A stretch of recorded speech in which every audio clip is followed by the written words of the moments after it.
Assalamualaikum warahmatullahi wabarakatuh. Para pemirsa sekalian, melalui media ini saya mengajak kepada saudara sekalian untuk bisa berinfak, khususnya lelang wakaf untuk halaman masjid di Masjid Abdul Aziz Tanjung ini. Ya, lelang wakaf dibuka dengan harga 1 meter Rp500.000. Totalnya tinggal 100 meter persegi dan kini sudah berangsur banyak yang wakaf mencapai 64 meter, jadi tinggal 36 meter lagi. Bagi yang berminat bisa menghubungi atau langsung kirim ke rekening Bank Jateng atau rekening Bank Jateng atas nama masjid, dan nanti bisa rekening BRI atas nama saya mewakili takmir masjid. Terima kasih atas partisipasinya. Assalamualaikum warahmatullahi wabarakatuh. Bismillahirrahmanirrahim. Assalamualaikum warahmatullahi wabarakatuh.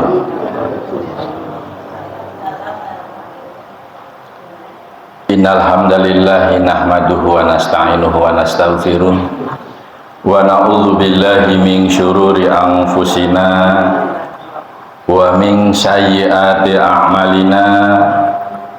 May yahdihillahu fala mudhillalah wa may yudlil fala hadiyalah.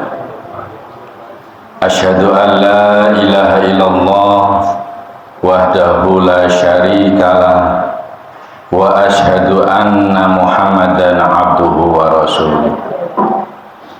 Allahumma sholli ala Muhammad wa ala ali Muhammad kama shallaita ala Ibrahim wa ali Ibrahim wa barik ala Muhammad wa ali Muhammad kama barakta ala Ibrahim wa ali Ibrahim innaka Hamidum Majid. Amma ba'd. Qala Allah Ta'ala fi kitabihil karim, a'udzu billahi minasyaitonir rajim, fihi ayatum bayyinatum maqamu Ibrahim wa man dakhalahu kana amina wallahi 'alan nasi hijjul baiti man istata'a ilaihi sabila wa man kafara fa innallaha ghaniyyun 'anil 'alamin. Al-ayah yang artinya di sana terdapat tanda-tanda yang jelas, di antaranya maqam Ibrahim. Barang siapa memasukinya Baitullah, amanlah dia, ini kata Allah, ya. Dan di antara kewajiban manusia terhadap Allah adalah melaksanakan ibadah haji ke Baitullah, yaitu bagi orang-orang yang mampu, yang istitoah, ya, untuk mengadakan perjalanan ke sana. Barang siapa yang mengingkari kewajiban haji, maka Allah memberikan statement, ketahuilah bahwa Allah Maha Kaya atau tidak memerlukan sesuatu dari seluruh alam. Ini tertuang di dalam Quran surat Ali Imran surat ketiga ayat 97 yang pernah disampaikan pada kajian yang lalu. Para hadir yang dirahmati Allah, sesuai dengan janji saya, pada saat sekarang ini suasana masih bulan Dzulhijjah, bulan haji, yang kemarin mukadimahnya seputar tentang kewajiban berhaji. Nah, pada pagi hari ini jare wong Tanjung niku ora pati-pati ada kewajiban berhaji. Ini tadi di ayat ini, pada ayat yang terakhir, bahwa barang siapa yang mengingkari kewajiban berhaji, sesungguhnya Allah itu ora popo gitu ya. Silakan saja. Nah, berpulang dari penjelasan ini, hakikat ini yang saya ambil pada kesempatan pagi hari ini, sejatinya setelah dianalisis, setelah diselidiki, kemudian melakukan penelitian para pakar di bidang kesehatan, ternyata berhaji itu menjadi solusi terbaik untuk memperoleh derajat kesehatan. Jadi kalau kita yang istitoah, yang mampu berhaji, sejatinya sebelum perintah ini diwajibkan kepada manusia, ini ternyata berpulang kepada manusia itu sendiri akan memperoleh hikmah yang tertinggi dalam mensyukuri nikmat Allah, yaitu nikmat sehat. Maka pada pagi hari ini saya mencoba berhaji menjadi solusi terbaik untuk memperoleh derajat kesehatan. Para hadir yang dirahmati Allah, ya, sebelum kita menginjak tentang haji ini merupakan solusi terbaik untuk mencapai kesehatan, mungkin ini nanti yang lebih detail ya, yang namanya rukun haji. Ini kebetulan pakar di PDM beliau ini ya, pembimbing haji. Nah, kenapa harus saya menyampaikan sebelum apa sih yang menjadikan rahasia bahwa berhaji itu akan menjadikan kita itu pribadi yang sehat jasmani dan sehat rohani. Tadi sesuai dengan pernyataan Allah. Mungkin kalau bagi yang mampu tidak berhaji pun, aku tidak butuh, kata Allah sebenarnya. Tetapi yang butuh adalah kita. Ya, berpulang kepada kewajiban haji itu ternyata memberikan hikmah yang sangat terbaik untuk memperoleh pribadi-pribadi muslim yang sehat. Para hadir yang dirahmati Allah, sekelumit tentang rukun haji ini biasanya kita perlu mengenal ya. Mungkin yang sudah pernah berhaji ini hitung-hitung mereview atau bernostalgia, mengingat kembali tentang haji.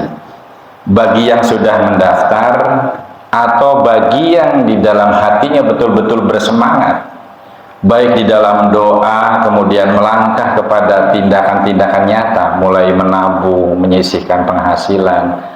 Meskipun sekarang berhaji itu masa tunggunya cukup lama, tapi yang namanya berniat, bersemangat untuk menunaikan ibadah ya, ibadah yang dituntunkan oleh Al-Quran dan As-Sunnah, ini mau tidak mau kita harus betul-betul sami'na wa ata'na terhadap perintah.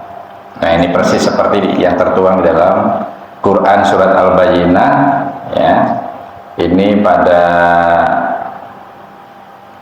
Ini surat Al-Bayyinah berarti surat ke-98 pada ayat ke-5. Wa ma umiru illa liya'budullaha mukhlishina lahuddina hunafa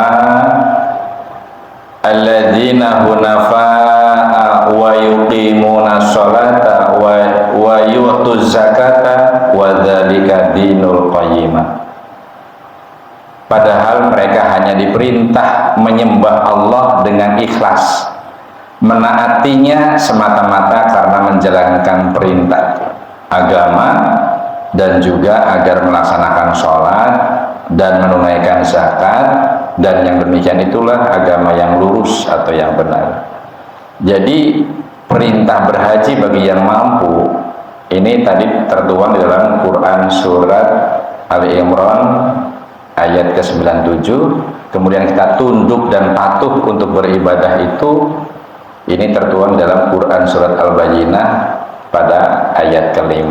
Nah, termasuk nanti tata cara atau rukun-rukun berhaji. Nah, ini kita juga mungkin mengingat yang sudah berhaji ya, mengingat kembali.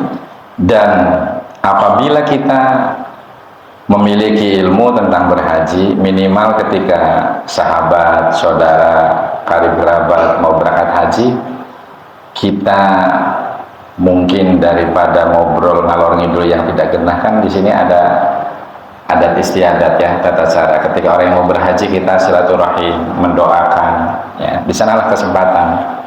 Ketika sedang ada saudara kita atau tetangga kita atau bagian-bagian dari hubungan sosialisasi kita dengan masyarakat yang lain. Nah, di sanalah fungsi dari tawasobil haq, tawasobil sob sebagai muslim. Termasuk pada pagi hari ini mungkin tentang rukun haji sudah pada paham ya, tapi ini sekedar untuk mengingat atau menyegarkan kembali tentang rukun haji ya. Mari kita lihat pada slide pertama ini ya. Rukun yang pertama ini adalah ihram. Nah, sering kita kadang-kadang keliru di dalam memahami ihram. Apa ihram? Ya, kita katanya karena pakai baju ihram. Padahal pemahaman ihram yang sesungguhnya yaitu niat untuk melaksanakan haji ya. Ini jamaah perlu memperhatikan tempat tertentu atau mikot dan waktu tertentu yang ditentukan ya. Pada waktu kita mau berhaji yang namanya berihram, masih ingat ya, ada mikot, tempat batas kita mau mulai berihram di sana.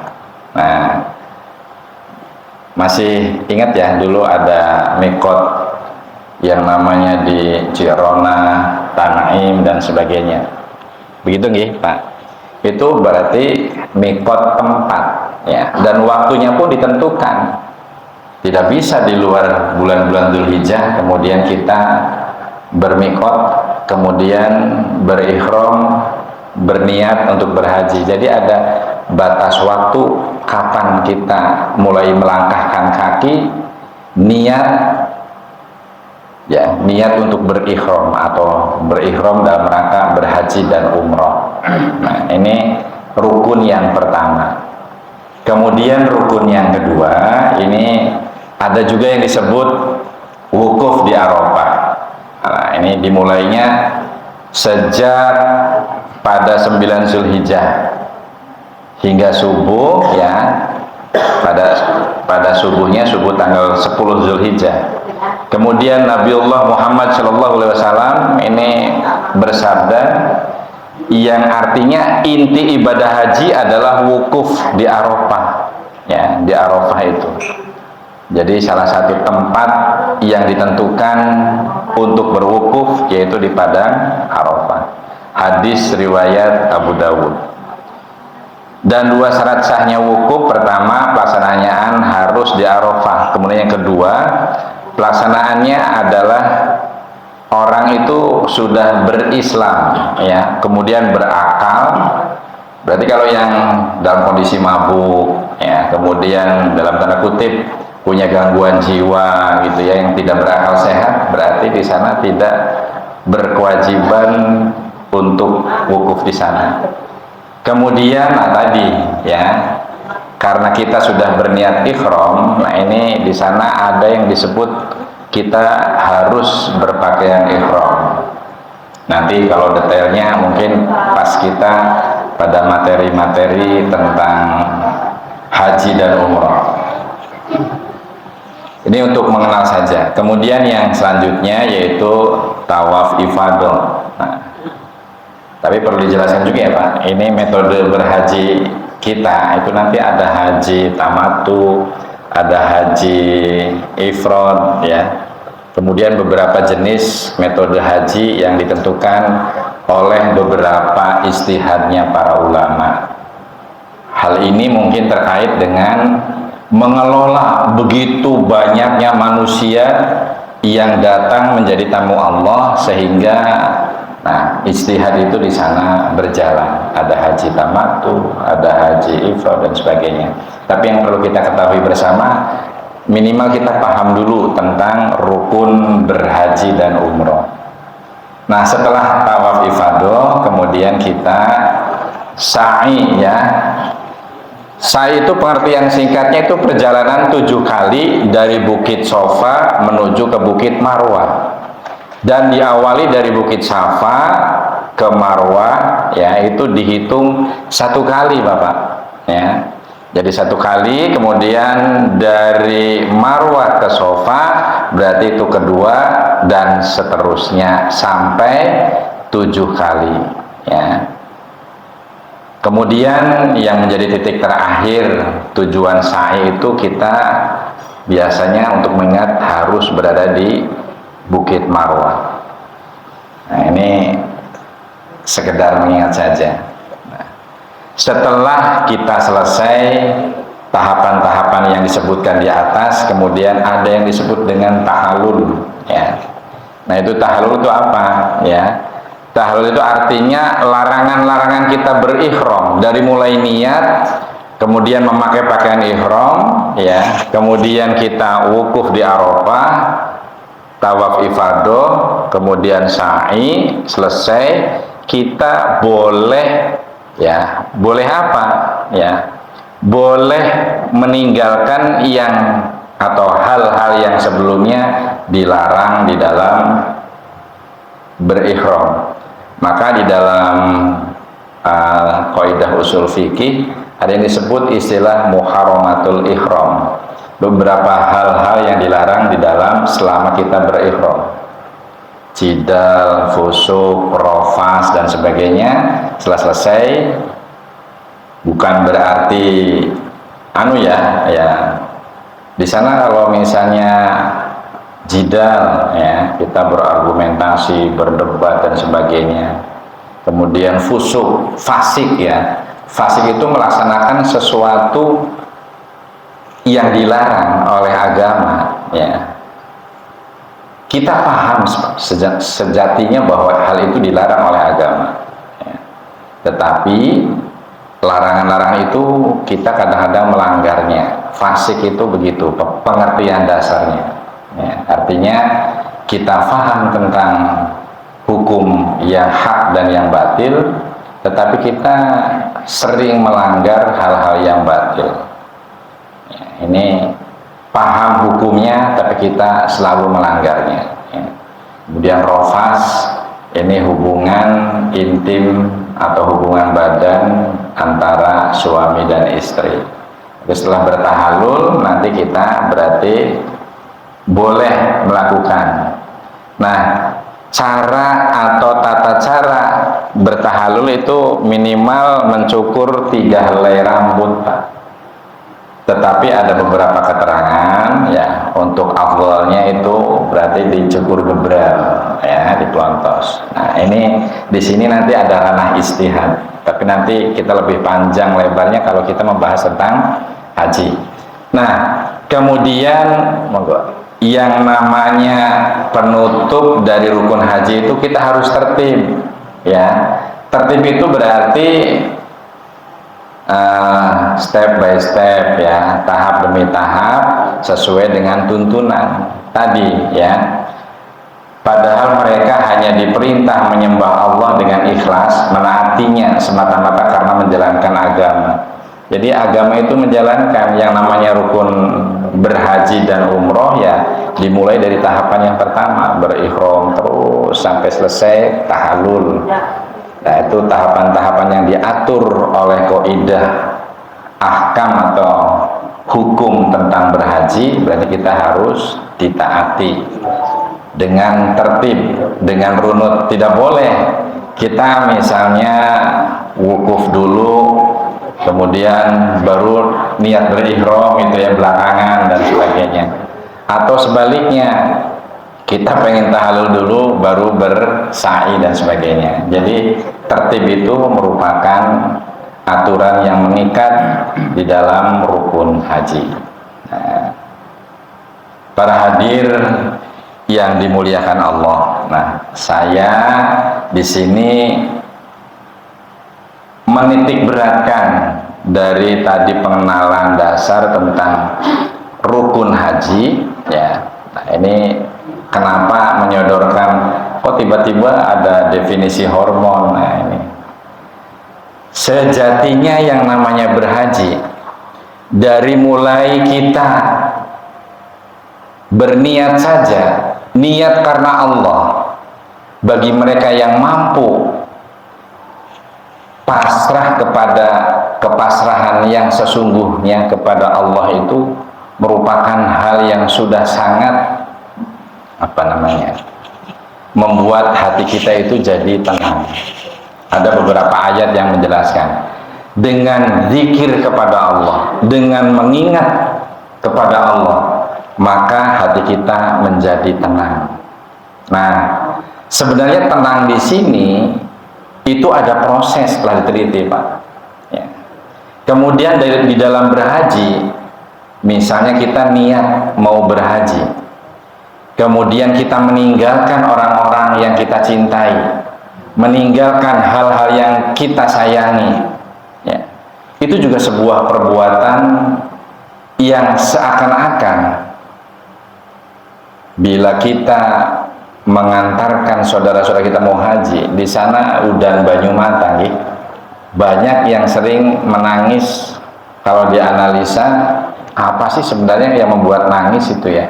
Mau orang mau ibadah kok ditangisi gitu ya.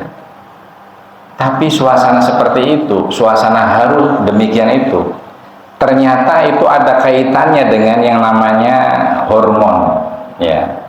Nah, orang yang bisa mampu berhaji dengan masa tunggu yang begitu lama dan begitu sulit untuk berproses bisa berangkat haji, itu ada sebuah kegembiraan, suasana hati yang betul-betul Masya Allah, Alhamdulillah, saya pada titik ini, kita pada titik ini, Alhamdulillah Allah mengkaruniakan bisa berangkat berhaji. Coba bayangkan kepada orang-orang yang tidak mampu berhaji. Namun sayangnya kemampuan berhaji di Indonesia ini rata-rata masih berkutat seputar tentang biaya, tentang kos gitu ya. Tidak dibekali dengan baik ya, seperti di bangsa atau negara yang lain, karena seleksinya sangat ketat, Pak. Ya. Sama seperti saya misalnya mau menghadapi akreditasi misalnya di pendidikan, akreditasi di klinik gitu ya, ada proses yang begitu panjang ya, butuh bimbingan yang begitu dalam sehingga kita mampu secara keilmuan, karena tidak ada ibadah yang bisa diterima oleh Allah tanpa ilmu ya. Karena ibadah apapun namanya termasuk haji, tanpa ilmu biasanya ibadahnya akan menjadi rusak. Nah, disinilah pentingnya hidup berilmu, pasti akan dimudahkan oleh Allah. Nah, untuk mengkaitkan dari tema ya, jadi haji itu merupakan solusi terbaik untuk memperoleh kesehatan ya. Niat hati kita terpaut dengan Allah ya. Kemudian langkah-langkah berikutnya mengumpulkan kos, kemudian kita taklim, menuntut ilmu semacam ini.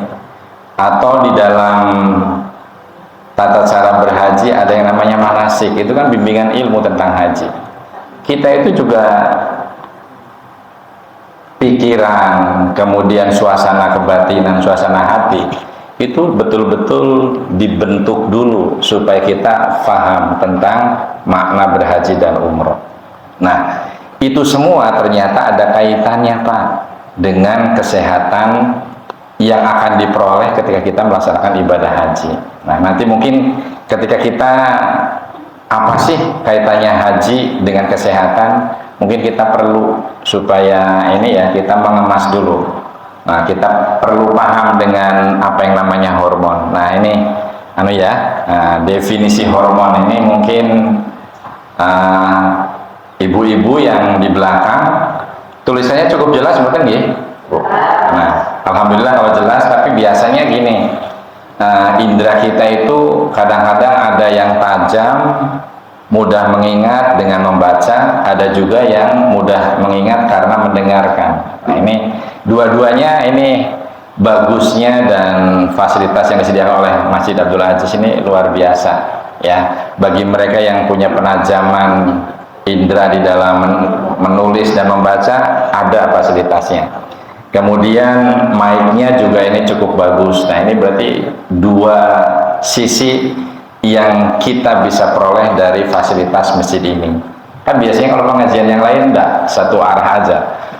Apa ya, ustadznya yang ngomong, saya disuruh mendengarkan. Tapi di sini alhamdulillah ini takmir masjidnya menyiapkan fasilitas yang luar biasa. Semoga masjid-masjid yang lain juga bisa seperti di sini. Dan ini Banjarharjo lagi menyiapkan, Pak. Ini belajar dari Tanjung ini luar biasa. Jadi baik untuk mencerdaskan pola berpikir kita dalam bentuk membaca dan mendengarkan, ini bisa dua sisi ini. Ya, kita mencoba memahami apa sih yang namanya hormon. Nah, hormon inilah yang menyebabkan kita menjadi sehat, kita menjadi kuat, kita menjadi panjang umur, kita mampu bersosialisasi dengan baik di masyarakat. Ini ada kaitannya dengan yang namanya hormon, ya. Jadi kita definisikan, hormon adalah pembawa pesan kimiawi yang mengkoordinasikan berbagai fungsi ya di dalam tubuh. Nah, di sini ada beberapa kelenjar ya yang bisa menghasilkan hormon. Nanti ke bawahnya dijelaskan. Jadi beberapa kelenjar, organ dan jaringan ini membuat serta melepaskan hormon. Ya. Sebagian diantaranya membentuk sistem endokrin atau jaringan penghasil hormon. Nah, ini ada jaringan atau organ tubuh yang mampu menghasilkan hormon. Contohnya kelenjar pituitari, ya. Kemudian mungkin sering mendengar kelenjar tiroid. Sering ya ada ya kanker kelenjar tiroid gitu ya. Kemudian ada juga kita pernah mendengar pankreas gitu ya. Itu juga mampu mengeluarkan hormon ini dan lain-lain. Yang paling kita kenal ini kelenjar pituitari, tiroid, pankreas dan lain-lain. Kemudian hormon juga berperan sebagai pembawa pesan ya. Pesan apa? Pesan yang melalui darah kepada organ, kulit, otot dan jaringan lain-lainnya. Nah, sinyal-sinyal ini memberitahu tubuh ya apa yang harus dilakukan dan kapan melakukannya. Nah, ini hormon ini sangat penting untuk kehidupan dan kesehatan. Nah, ini ternyata hormon itu dipengaruhi oleh hal-hal yang dilakukan di dalam berhaji. Dari mulai niat itu sudah merangsang, Pak. Nanti hormonnya kita bisa paham. Hormonnya apa saja. Dari niat yang suci itu berarti kita tunduk terhadap aturan. Dalam rangka zikir kepada Allah, mengingat Allah nanti di sana. Itu juga nanti ada hormon yang dihasilkan oleh orang-orang yang banyak-banyak berzikir dan banyak-banyak taat kepada aturan. Nah, kemudian perlu kita juga mengenal apa sih fungsi hormonnya. Nah, ternyata hormon itu berfungsi mengendalikan banyak proses di dalam tubuh, Pak. Ya. Jadi kalau kita hormon satu aja ada yang tidak berfungsi, ini pasti akan bermasalah. Ya, sama seperti kita punya motor baru, mobil baru, semuanya berjalan bagus. Hanya gara-gara spentil yang kecil kemudian tidak berfungsi bagus ya. Kemudian dia bocor halus, lama-lama kemudian ban menjadi kempes dan sistem untuk menjalankan motor dan mobil menjadi terganggu. Itu hormon itu seperti itu kesimpulannya. Nah, jadi proses di dalam tubuh itu yang dimaksud di dalam fungsi hormon itu meliputi tentang metabolisme. Nah, itu sengaja untuk mempermudah dikasih tanda miring. Itu metabolisme adalah proses tubuh ya di dalam mengubah makanan dan minuman untuk menjadi energi. Jadi nanti yang namanya nasi dimakan, air putih diminum, kemudian supaya dirubah menjadi energi, itu yang namanya nasi itu kan bukan hal-hal yang manis, Pak, tapi dirubah menjadi gula, ya, menjadi gula, ya, kemudian menghasilkan energi untuk apa? Untuk tenaga, untuk melakukan aktivitas, untuk olahraga dan sebagainya. Kemudian fungsi yang berikutnya meliputi homeostasis, ya. Homeostasis itu adalah bentuk keseimbangan di dalam tubuh kita yang konstan. Artinya yang pasti terjadi kepada yang namanya makhluk hidup dalam ranah pembicaraan kita manusia. Nah, misalnya apa? Seperti pengaturan tekanan darah, ya. Tekanan darah itu pengen stabil, pengen normal, misalnya 120/80, itu tidak lepas dari berbagai macam pengaruh yang namanya hormon.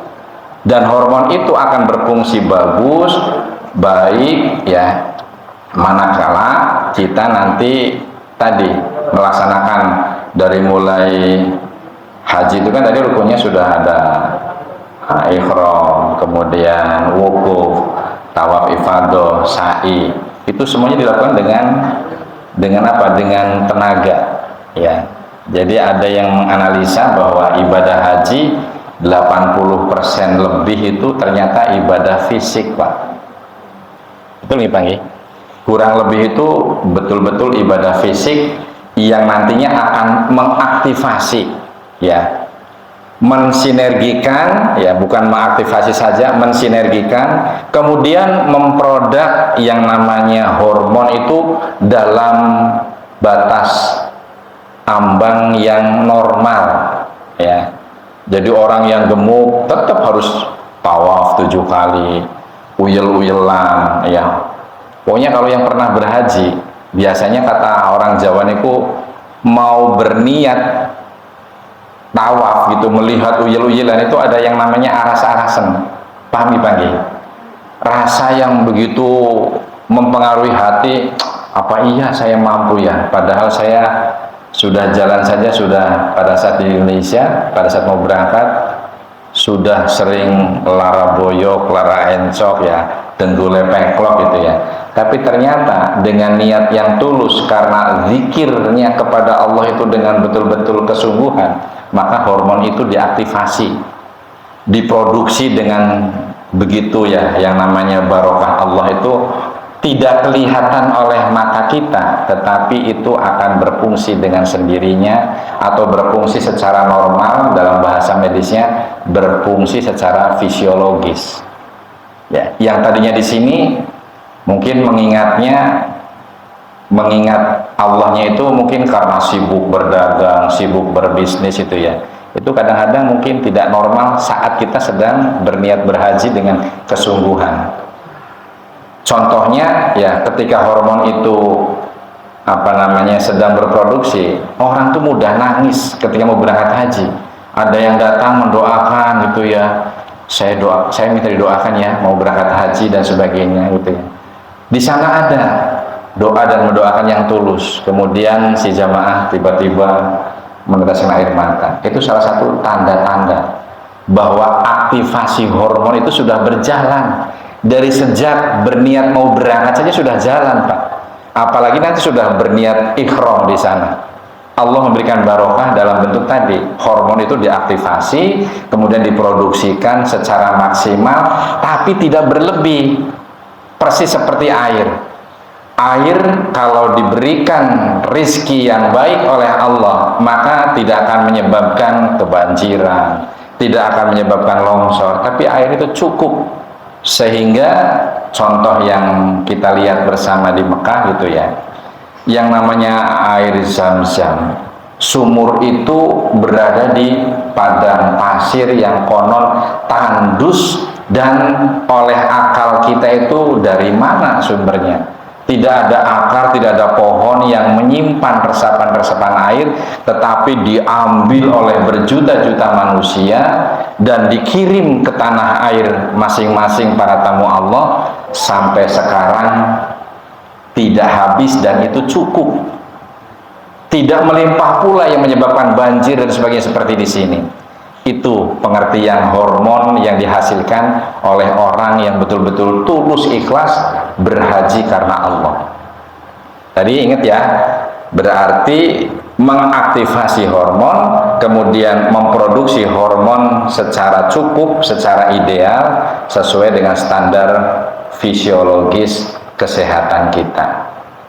Nah, jadi sebelum lanjut, ternyata Allah itu menyuruh, mengatur sesuatu ibadah untuk kita, untuk manusia, sesuai dengan perintahnya, sesuai dengan keterangannya.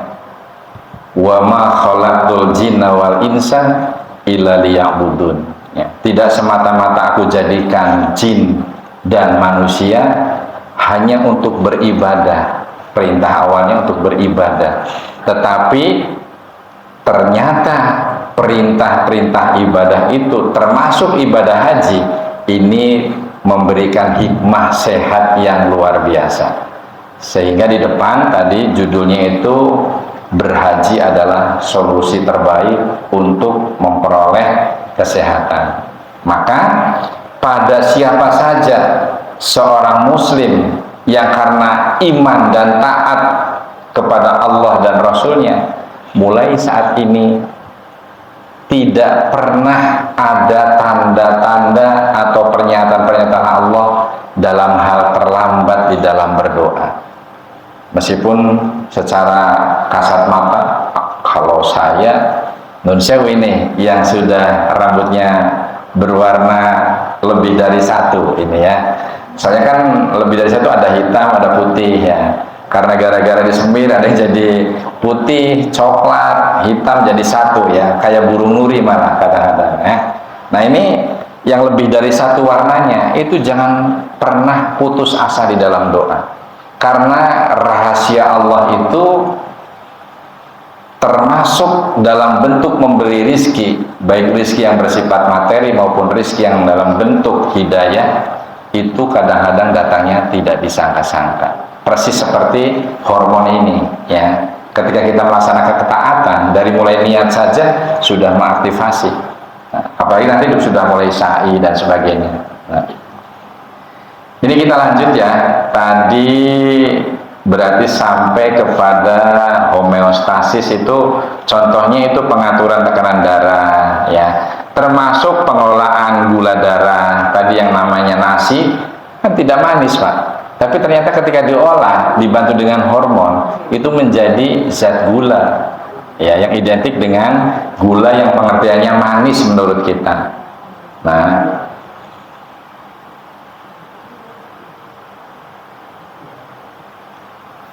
kemudian yang perlu dijelaskan lagi, misalnya seperti keseimbangan cairan ya.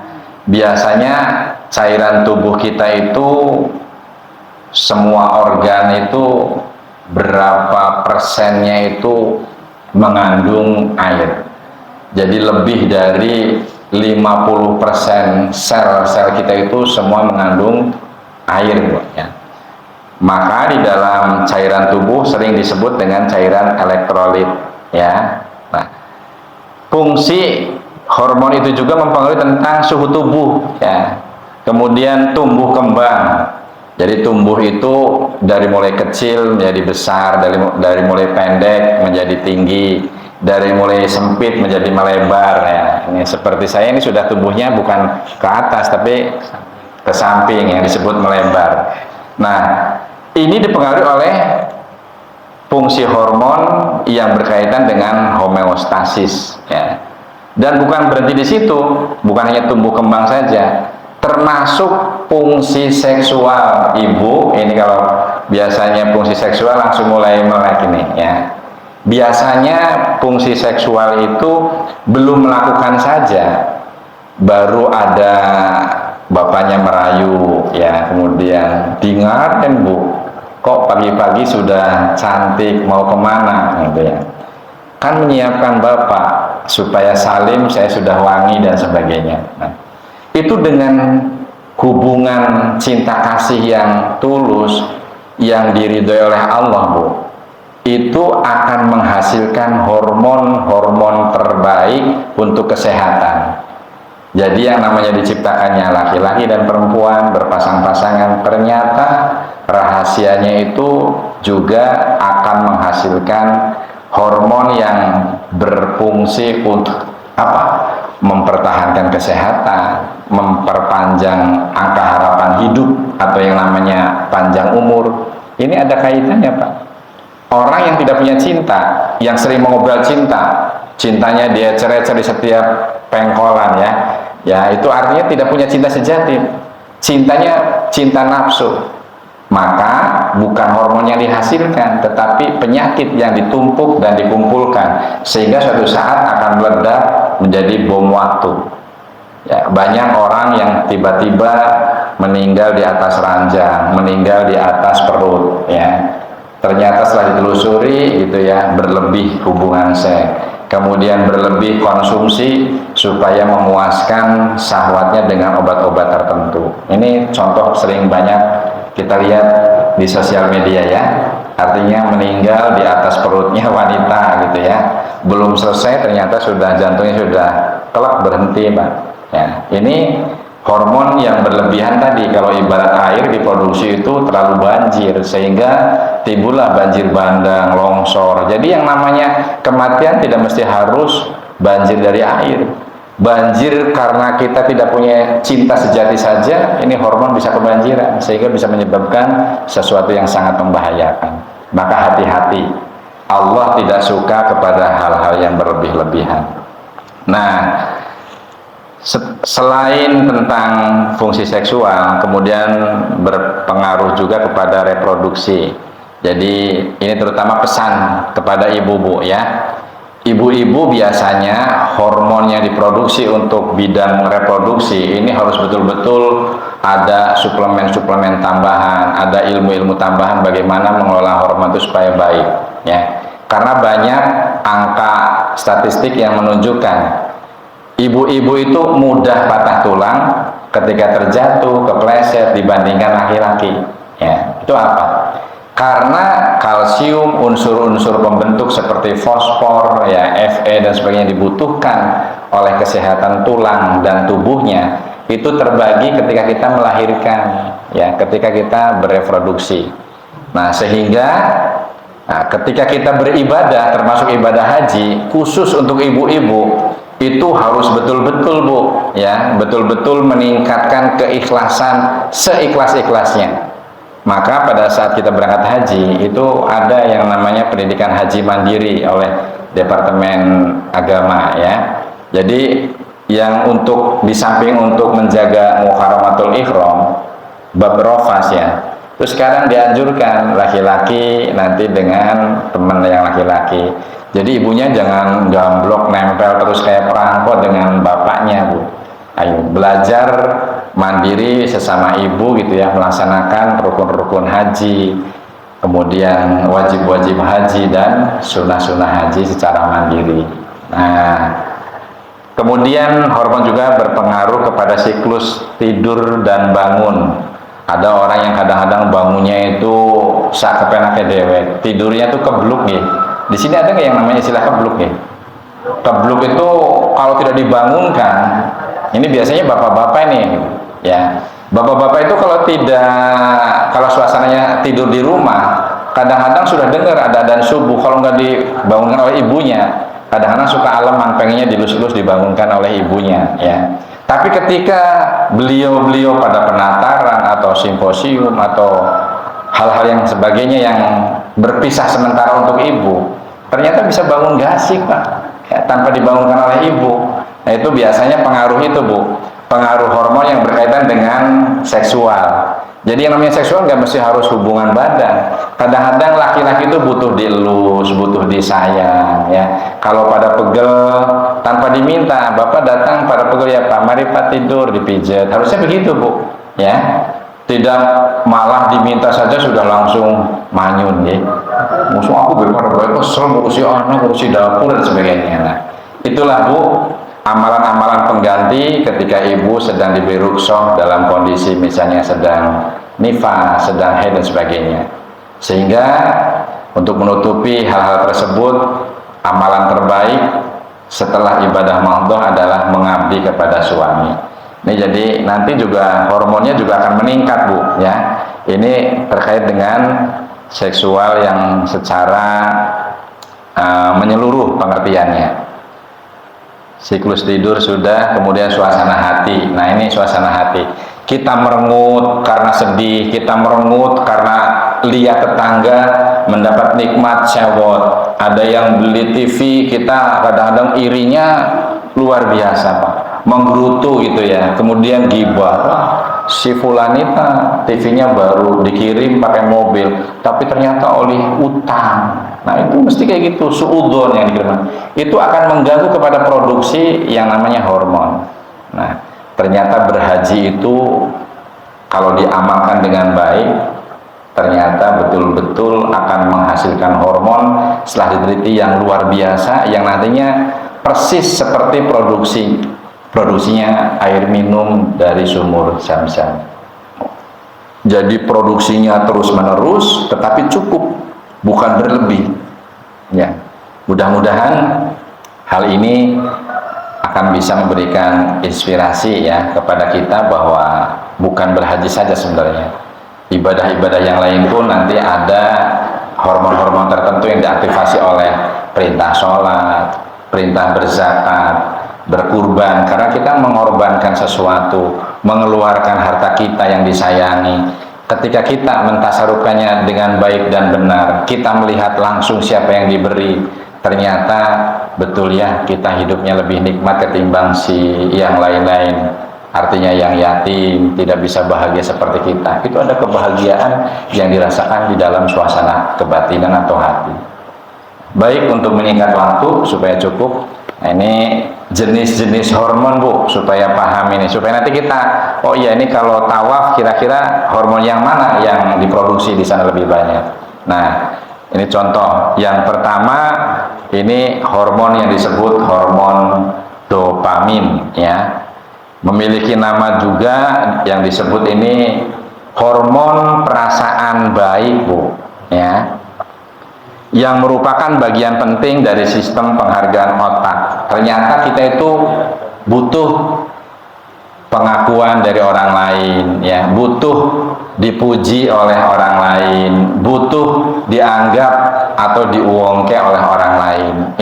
Ini fitrah ya, sunatullah ya, yang merupakan bagian penting dari sistem penghargaan otak. Sebab senyawa ini berkaitan sekali dengan sensasi yang menyenangkan bersama dengan pembelajaran ya, kemudian memori, fungsi sistem motorik, dan banyak lagi. Ini ada kaitannya. Jadi kalau yang hormon dopamin itu ya, senyawa ini berkaitan dengan sesuatu yang berkaitan dengan ini, menyenangkan bersama. Kita misalnya ajaran kita ya, walimah.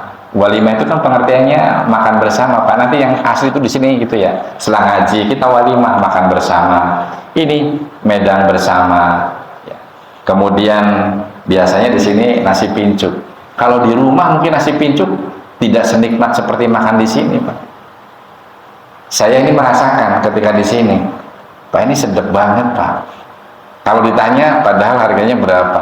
Tapi kadang-kadang sedep atau nikmatnya walimah atau makan bersama itu akan terasa jauh berbeda ketika kita suasana lagi mikirin utang, stres mikirin anak yang bandel, yang nakal, yang tidak sesuai dengan ekspektasi pendidikan kita.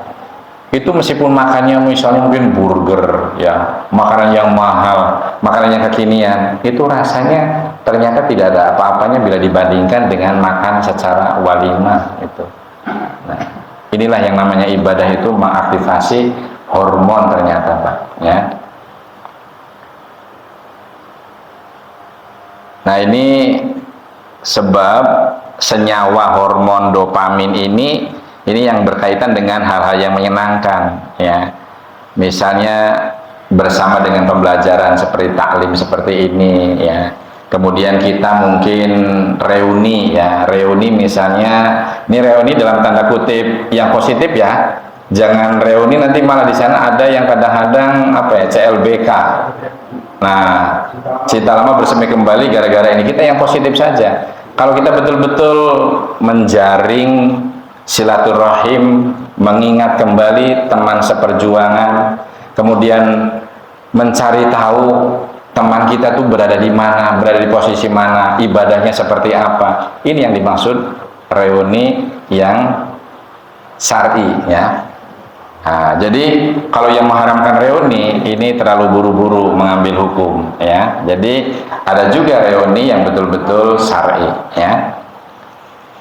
Kemudian tentang memori ya, memori itu mengingat hal-hal yang baik, yang membahagiakan. Kemudian fungsi sistem motorik ya. Sistem motorik itu sistem bergerak Pak. Kita misalnya saya mencubit Pak Saifuddin gitu ya, cubitan sayang dan cubitan yang menyiksa ini dipengaruhi oleh hormon yang namanya dopamin. Jadi bisa membedakan nanti kalau Bu Saifuddin mencubit Pak Saifuddin dalam kondisi mencubitnya karena dikasih setoran gaji pada tanggal muda, dengan cubitan Ibu Saifuddin ketika misalnya Bu Saifuddin tidak sholat ya, kemudian betul-betul melanggar, tak jiwel kan orang belum sholat itu ya, itu berbeda Pak ya, baik rasa maupun suasana hati. Ini yang berpengaruh di sini adalah hormon dopamin. Nah, untuk mempercepat sekarang yang kedua, hormon serotonin ya.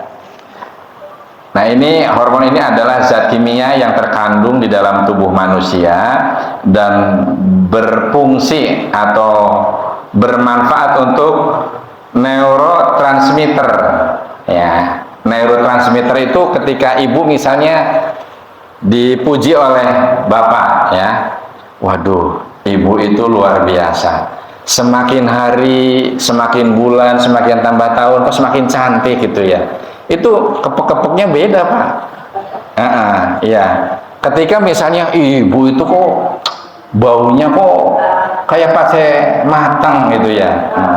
Kemudian iya itu, ini di sini fungsi serotonin di sini. Contohnya seperti itu.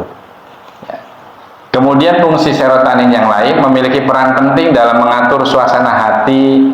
Kemudian tidur, ya orang yang gelisah tidurnya, kemudian yang tidurnya kebluk, yang tidurnya memang betul-betul bisa membagi kapan kita tidur, kapan kita berolahraga, kapan kita beristirahat, kapan kita bertamasya. Itu suasana hati dan suasana tidurnya berbeda dengan orang yang tidur ketika menghadapi stres, tidur ketika menghadapi dikejar-kejar hutang, mimpinya mimpi buruk Pak yang datang. Itu di sini fungsi serotonin yang bekerja. Dan fungsi lainnya adalah sistem saraf. Biasanya sistem saraf motorik itu ketika ada gangguan hormon, tensinya tinggi terus, gula darahnya tinggi terus, tiba-tiba stroke gitu ya, itu kebanjiran pada hormon serotonin begini. Maka jangan banyak-banyak marah, gibah, fitnah ya, dan penyakit-penyakit hati yang lain. Nah, dalam haji itu di situ fasik ya, fusuk ya, kemudian rofas, jidal, itu di sana ada kaitannya dengan hormon serotonin. Kemudian yang ketiga dari fungsi serotonin itu adalah ya, kadar serotonin yang seimbang dalam otak berperan dalam menjaga kesehatan mental dan emosional. Ya, jadi orang yang serotoninnya biasanya berlebihan ini gampang sewot ya. Kemudian kalau yang serotoninnya ngedrop itu biasanya sering sedih ya, sering meratap, sering tidak bisa bersyukur kepada Allah. Padahal ya, la in syakartum la azidanakum wa la in kafartum inna adzabi lasyadid. Jadi Gusti Allah niku merintah ya, banyak-banyak bersyukur pasti akan kutambah nikmat yang lebih melimpah. Tapi jangan kufur nikmat, kata Allah, tunggulah azabku yang paling menyakitkan. Ini perintah itu luar biasa. Sebelum urusan surga dan neraka, ternyata perintah-perintah Allah kepada manusia ini ternyata merupakan sifat Rahman dan Rahim ya.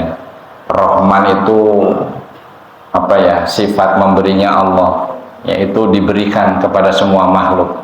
Tetapi rahimnya Allah akan diberikan kepada orang-orang yang dipilih, orang-orang yang mendapat hidayah, orang-orang yang mendapat barokah, orang-orang yang mendapatkan inayah. Nah, itu di sana ya.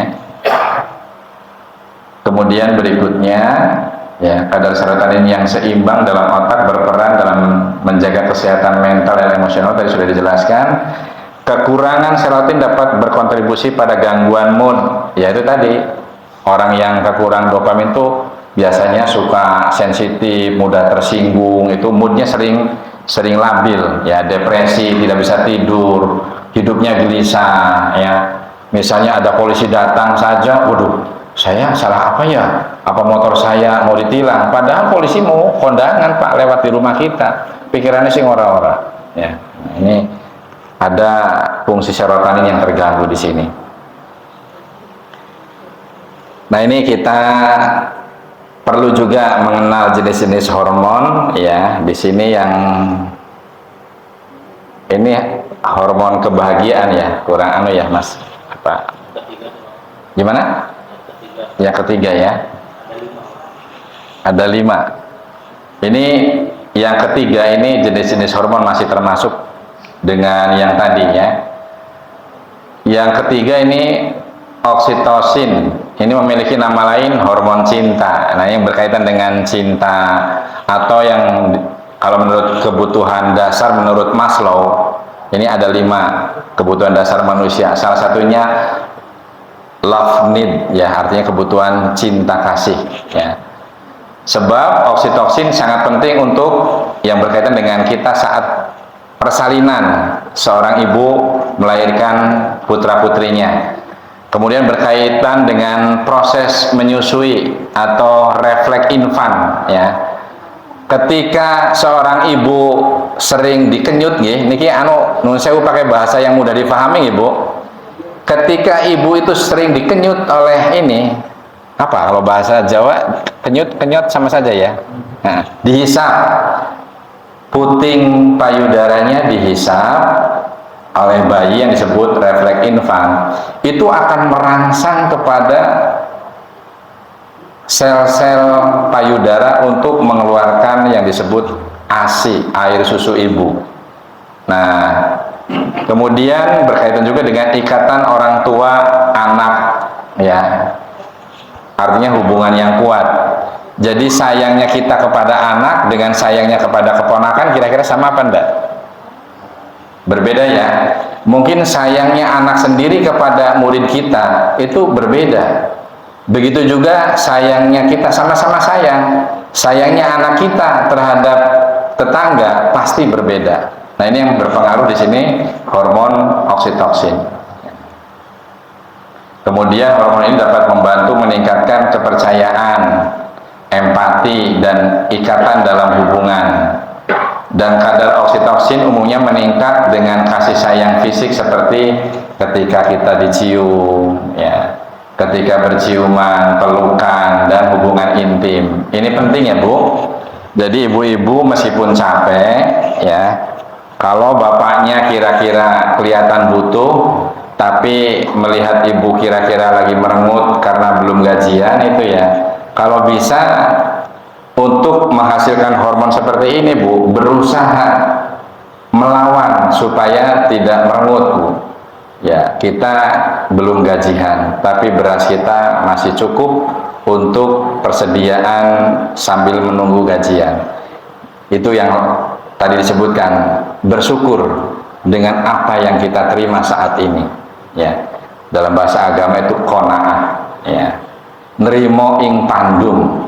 Ya. Kalau nggak salah begitu bahasa Jawanya. Ini akan membantu mengeluarkan hormon oksitosin secara cukup ya. Kemudian yang keempat hormon endorfin ya. Hormon tubuh yang berfungsi sebagai pereda nyeri Pak. Nah, ini kalau kita dicubit sakit, kemudian ketika sakit gigi ini ada yang mensejajarkan bahwa sakit gigi itu katanya penyakit sewu dan disiji Pak. Ada yang pernah sakit gigi? Sakit gigi nyut-nyutnya luar biasa. Ada orang yang ngobrol agak keras aja itu agak-agak sewot Pak ya, karena bikin tidak nyaman. Orang sakit gigi ketika kita masjid bersolawat, ngaji, tetapi tetangga kita ada yang sakit gigi.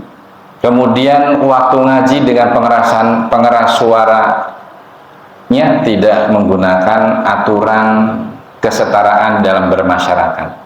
Misalnya kita ngaji dengan pengeras suara luar, tetapi di atas jam 9 masih mengganggu tetangga, apalagi sakit gigi. Yang sakit gigi itu pasti akan gerundel Pak.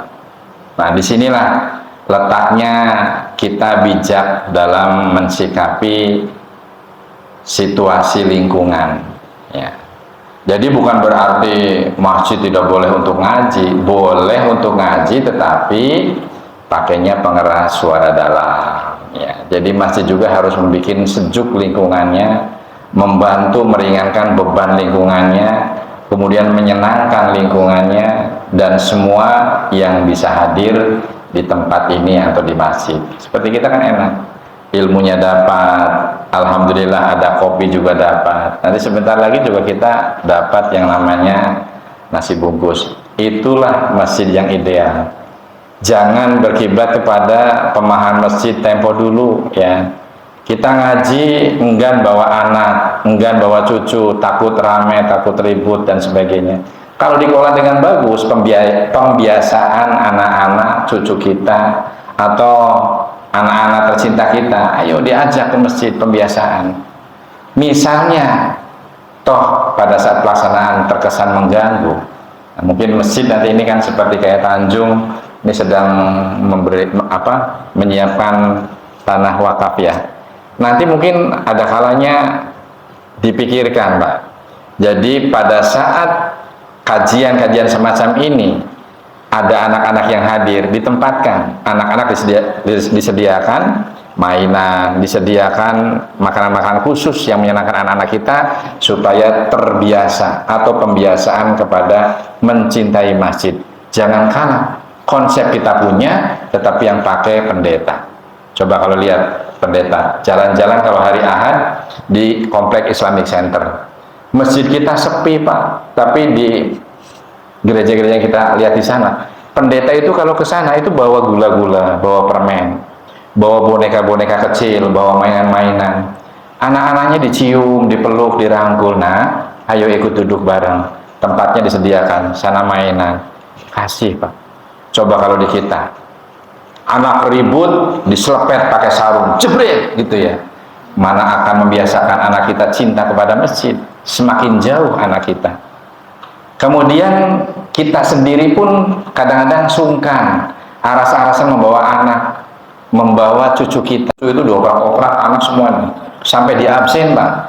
Kalau anak saya ada yang pengajian tidak datang, dipanggil, Pak. Apa yang menyebabkan kamu tidak bisa hadir? Tetap meskipun alasannya, ini saya begini gitu ya, ditampung gitu ya. Nah, besok lagi tanggal sekian pengajian, sebulan sekali. Acara-acara yang harus misalnya dikerjakan, dimajukan. Kemudian taklim itu jangan sampai dilewatkan. Ini mulai hal-hal seperti ini juga untuk mengaktifasi hormon pada anak turun kita supaya menjadi keturunan yang sehat ya. Nah ini endorfin juga berfungsi dalam kaitan seperti menikmati makanan yang lezat. Jadi tadi meskipun nasi bungkus, tetapi kalau dimakan dengan cara berjamaah, dengan cara walimah, dengan cara betul-betul bersilaturahim, merekatkan hubungan dalam satu komunitas ya. Komunitas misalnya kita dibingkai dengan komunitas taklim ya. Itu akan berbeda makan bersama ketika kita sedang di diskotik misalnya ya. Musiknya sudah mengganggu dan menggetarkan jantung. Kenapa saya cerita masalah diskotik? Karena saya pernah seumur hidup sekali, Pak. Saya tidak usah menyebut nama. Saya diundang karena saya itu jadi ketua LSM dan dulu pernah menjadi pengurus di PWI. Ya, di Brebes, Tegal Kabupaten dan Tegal Kodia sampai ke Pekalongan. Saya diundang. Judulnya Coffee Break ya, dalam rangka tahun baru, Pak. Musiknya jedag-jedug, kemudian asapnya ini, yang undangnya ya unsur penegak hukum sebenarnya. Tapi kenapa acaranya begini ya, saya bilangnya. Yang tidak terbiasa, Pak. Asap begitu orang banyak pada merokok, kemudian dalam ruang ber-AC. Kemudian orang berusaha semua, badannya goyang semua, Pak. Kemudian minuman yang tidak biasa saya lihat. Saya pesan Coca-Cola ya, yang itu tidak ada. Adanya coba tolong deh belikan aqua gitu ya. Teman saya apa namanya, kalau sedikit kan bir itu enggak apa-apa Pak, untuk penghangat saja. ini kalau 3 menit lagi ya. Ini cerita sedikit.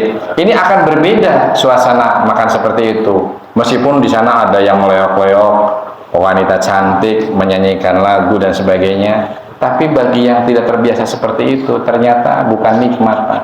Tapi suasana bising, kemudian jantung perasaan seperti bergetar, enggak genah, enggak puguh gitu. Nah, ini mungkin untuk mempercepat ya. Berapa semuanya, Mas? 5 ya. Nah,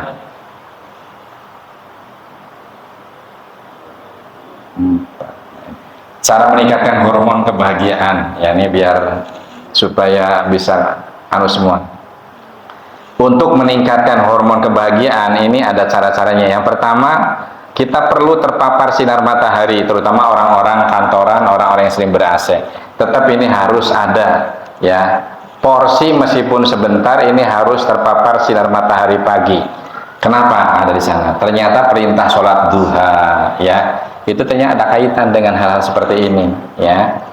Nah, paparan sinar matahari ya, ini yang sinar matahari pagi maksudnya dapat meningkatkan produksi serotonin ya. Serotonin berperan dalam mengatur suasana hati, emosi, nafsu makan dan pencernaan. Kemudian yang kedua, nah, rutin berolahraga. Bagi orang-orang yang sering bekerja keras, saya kan bekerja Pak, bergerak fisiknya, apa masih butuh olahraga?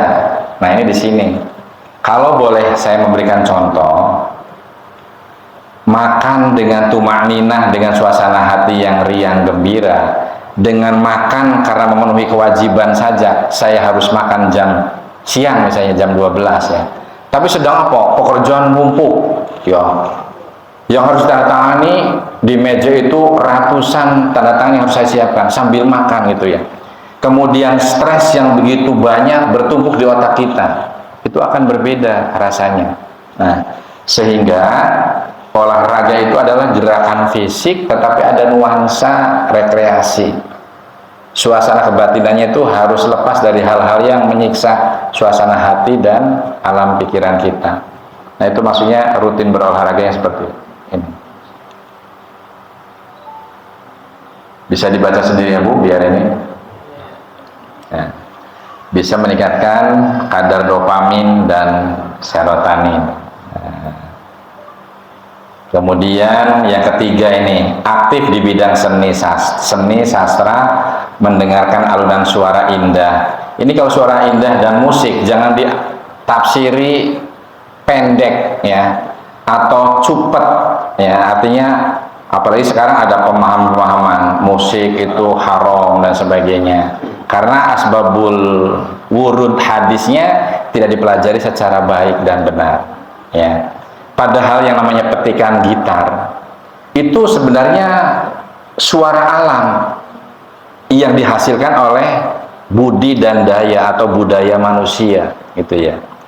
Kalau petikan gitar suasana alam itu kemudian melantunkan sesuatu tentang dakwah, tentang kebaikan, tentang hiburan yang menyebabkan kita ketundukan dan ketaatan kita kepada Allah bertambah, apa ya iya kita gampang atau memposisikan itu sesuatu yang haram.